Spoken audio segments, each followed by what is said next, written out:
Kenyataan obat adalah racun tubuh, tapi yang sebenarnya masih ada orang yang ketergantungan obat karena ingin kesembuhan. Memang saya yakin dan percaya pernyataan ini mewakili kepada orang yang tidak mengandalkan sepenuhnya kepada firman Tuhan.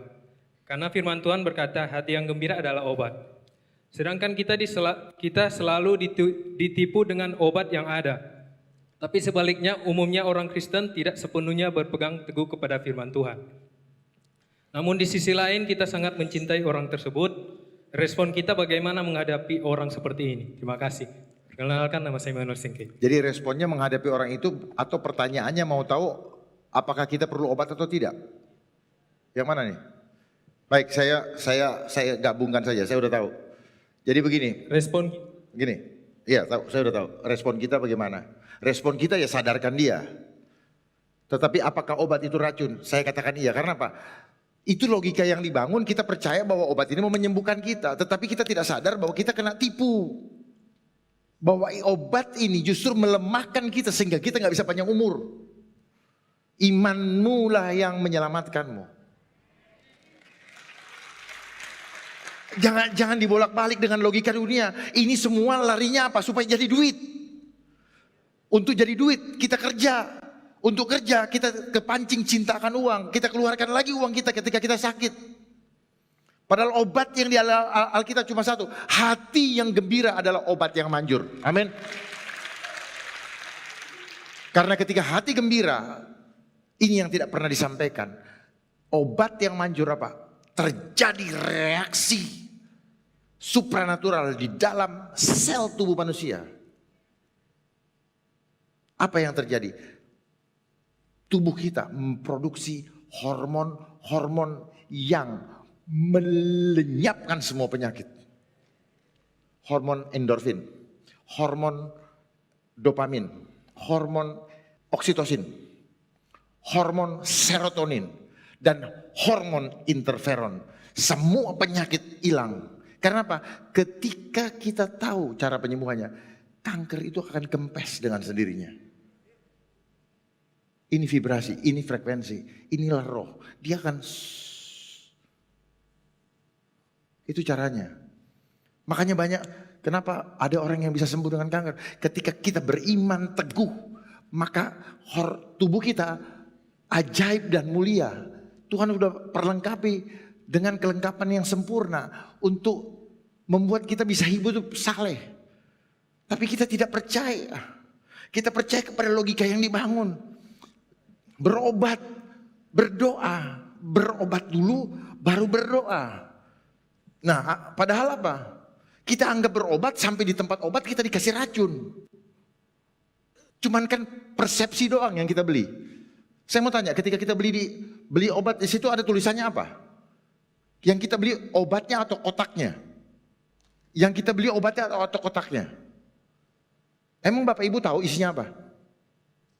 Tahu nggak? Ayo kita pergi sekarang ke toko.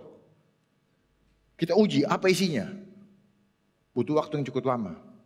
Tapi begitu Tuhan, ketika kita bilang, Tuhan aku percaya Engkau sudah menyembuhkan segala penyakitku, segala penderitaanku, ditanggung di kayu salib. Saat ini juga aku sembuh dalam nama Yesus. Tutup dalam nama Yesus.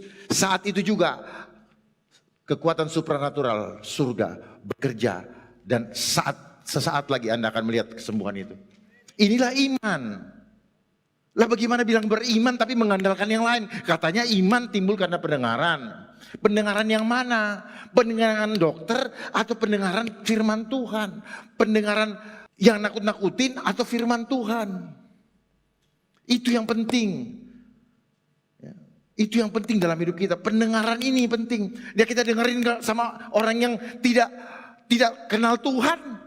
Bagaimana bisa ini? Dengarlah kepada orang yang dekat Tuhan. Jangan dengar kepada orang yang takut uang. Pasti jalannya nggak benar. Kalau orang yang takut uang, waduh segala macam ininya. Triknya. Orang yang takut uang selalu tidak tulus. Uji omongan saya. Kalau orang yang takut Tuhan nggak pernah terang aling-aling. Ini nggak benar, sorry, lu nggak suka ya nggak apa-apa. Kita harus sudah begitu sekarang. Nggak ada waktunya lagi.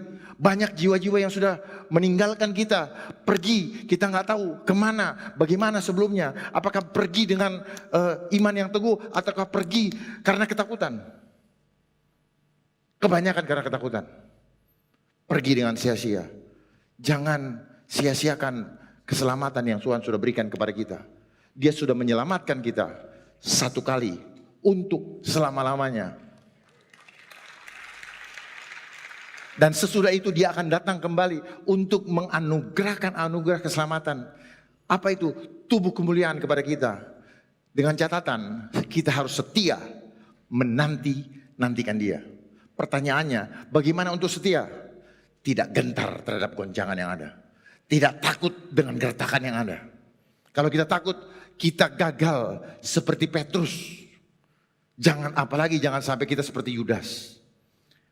Secara fisik Yudasnya sama. Tetapi perhatikan, isinya udah beda. Rohnya beda.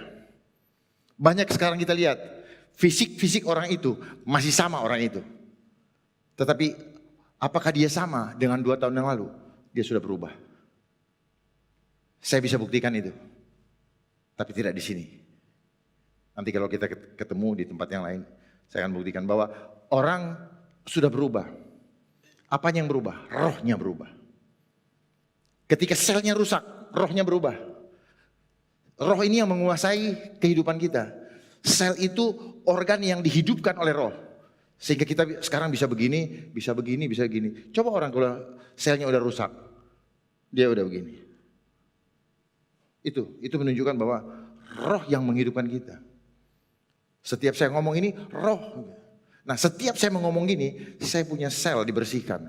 Saya diberikan kekuatan baru. Saya dikasih terus energi dari Tuhan. Terus ucapkan kata-kata yang memberkati. Maka kita diberikan kekuatan. Ketika kita fokus kepada Tuhan, mau di apapun gak takut kita. Tetapi kalau kita sudah mulai mikir, hitungan ini, hitungan itu, kredit ini, kredit itu, hancur. Tuhan cuma mau satu.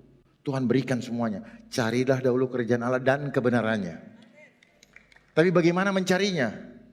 Usahakan untuk masuk ke ruang perhentiannya.